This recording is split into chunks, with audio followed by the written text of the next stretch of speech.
So good morning everybody. Now we are here with Doctor Suad El Qarra, who is a cardiac surgeon of the University Hospital of Parma in Italy.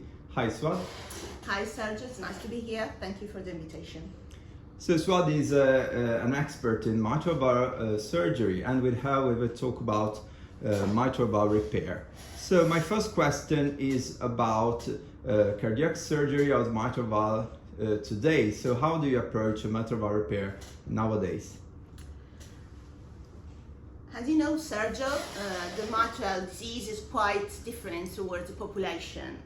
And so the approach for now in cardiac surgery is a tailored approach to mitral. What does it mean? It means that when you see different kind of disease, you have to treat it differently. So, for instance, the major part of our mitral valve,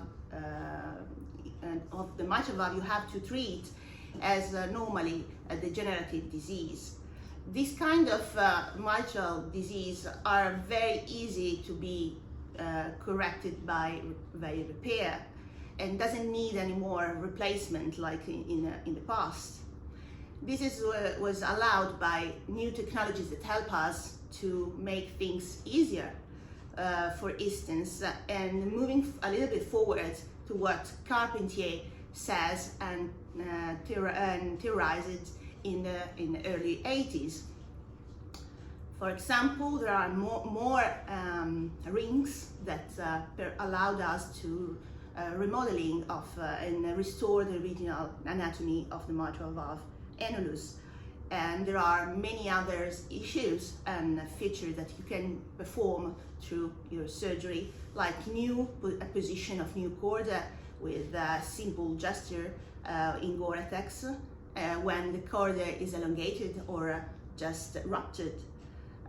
Beside, still remain the dogma of the mitral repair, like resection, and even the resection are different for now. Since the early beginning, we are not going now to perform a rectangular or a resection anymore. No annular application anymore is needed. So this makes easier things, and also the fact that the patient are sent to the surgeon earlier allowed us to be more precise in the treatment, and the result even in kind of survival are better for the patient because the admission to the surgery is earlier. And also the number of surgery allowed us to grow more and to make perfection of our gesture. So the things is important is that the more patient you are treated, the more repair you're going to perform, the more good result you will obtain. Sorry. Okay, thank you very much, Suad. So my second question is about the less invasive approach that you conduct generally. I mean, you are an expert in minitoracotomy approach, so why we should prefer it more than the sternotomy approach, and which are the pros and cons of this approach? Well, Sergio, I can give you my idea. First of all, I was trained from the early beginning in mini-invasive for mitral valve, and the first things I saw that was easier to learn how to repair valve, because everybody on the table, or on the surgery table, are able to see what the first operator are performing and doing. So first of all, I can tell you that mini-invasive allowed us to learn more. Second point is that it's not true like everybody, a lot of my colleagues says that mini-invasive has just aesthetic purpose. Actually, mini-invasive allowed us to recover the patient earlier. In our centers, like others, we are for now we have a good program of early extubation. So the patient at the end of the surgery in the OR are already extubated and are brought to the ICU awake and in normal breathing. ability. So this is a good point for first instance. We don't have any kind of complication in a wound complication. The bleeding is very small. So all these things shows how mini-invasive can be preferred a lot than sternotomy. Okay, so my third question is about the mitral valve repair. I mean, as echocardiographers, we all know that mitral valve pathology is a complex pathology in which there could be prolapse, prolapses, flail, clefts, tethering of the leaflets, and so on. So how do you approach mitral valve pathology, and how do you plan if you will go for the resection of the leaflet, the cord implantation, and so on? It's a good question. First of all, you have to plan taking care of your echo evaluation. The echo evaluation has become more and more important in our fields, because you know, when you open the heart and you see the valve is static.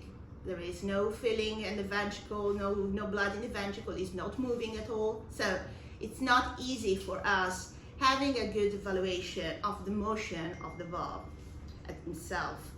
So the echo gives us a lot of information for that.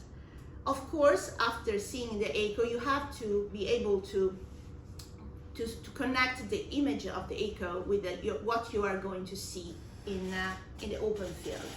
I can show you a little video movie of what we can perform in surgery. In this case was a mini-invasive approach for mitral with the cannulation of the groin, the insertion of an intra-aortic balloon for the clamping, as you can see, and the cardioplegic arrest. So we can see the mitral this way.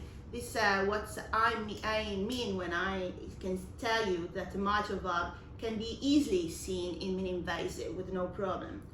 The detractors of this surgery can tell you that it's not possible to repair complex mitral, but it's not true at all. Definitely, with experience, we are able, like in this case, to refix the papillary muscle with a new papillary muscle repositioning for the treatment of the whole posterior commissure, and we can easily perform a resection even in huge valve like this one. And we change from rectangular resection, we move forward to a triangular resection. The sliding is always less used. Folding technique can be used, but you know, the use of new cord like this, we are going to fix it to the papillary in Gore-Tex. We are able to correct better the mitral regurgitation with less invasive treatment on the leaflet. As Perrier says, a lot of time, respect is rather than resect. Yes, probably can be true, but for a tailored approach, you have to choose the good technique for your mitral. So sometimes you need to respect, sometimes you need to resect with respect, and sometimes you need to you are not able to repair, but it's very tiny cases you are not able for now to repair a complex mitral valve for in this area of cardiac surgery. Okay, thank you. So my following question is about the rings. So we often see cardiac surgeon implant a ring in mitral valve repair. So why it is so important? Which ring do you choose in your surgery, and why? The market is full of rings for us. There are open, closed, rigid, semi-rigid, and band. Which one to be choose?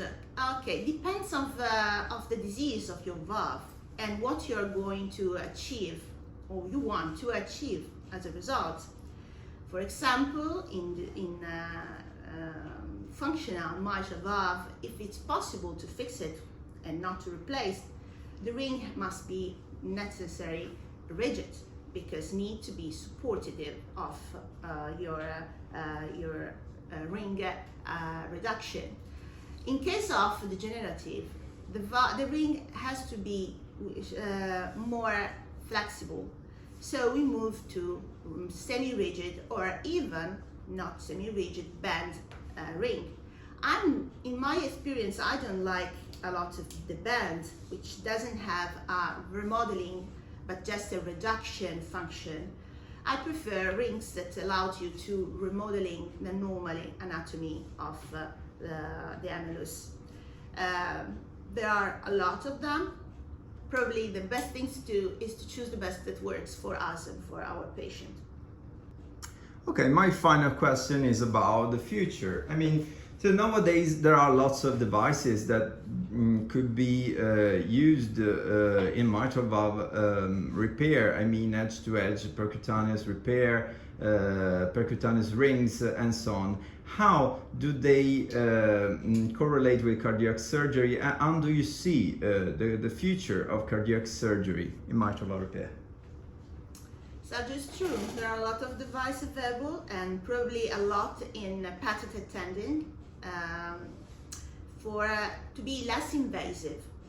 But you know, all these devices has a very tiny population to be applied to. As we can see from literature, the degenerative disease has to be repaired, and the result with our standard repair is very important and stable during the time, with a good result at 20 years from surgery. And for now, all the new devices available are not cannot doing the same. But of course, we don't have to be in war with them, but we need to embrace them. And probably the mitral surgery has to be, as I told you at the early beginning, be tailored on the patient, considering not just what you have to perform on the mitral, but all the whole things of the patient: function, renal function, respiratory function, and so on. So the use of devices that are less invasive allowed us to treat patients we probably in the past were not able to treat, or if we are going to treat them, we need to deal with a high mortality rate. And for this reason, the most important thing is the constitution of the mitral team, conjunction of cardiologists, hemodynamics, and surgeon that can discuss the mitral disease and share their experience, and of course decide for the right device for the right patient. So thank you very much, Suad, for this interview. Thank you, Sergio. It's a pleasure.